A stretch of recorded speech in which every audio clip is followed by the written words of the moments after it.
What's going on? Doing a screen replacement. We got this screen right here, and as you can see, replacing because the screen ripped right here. I threw a snowball at my son when he was staring at the window, and just a snowball ripped it. But anyways, so go look for the edges, right?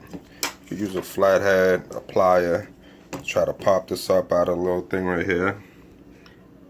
Hold on, sorry, let me zoom it in. Yeah, right here.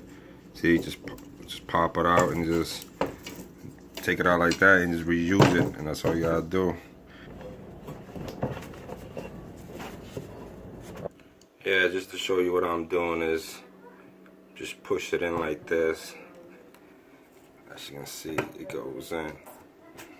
So, pretty simple. So that's how you put your screen back on. Make sure it's nice and tight, evenly.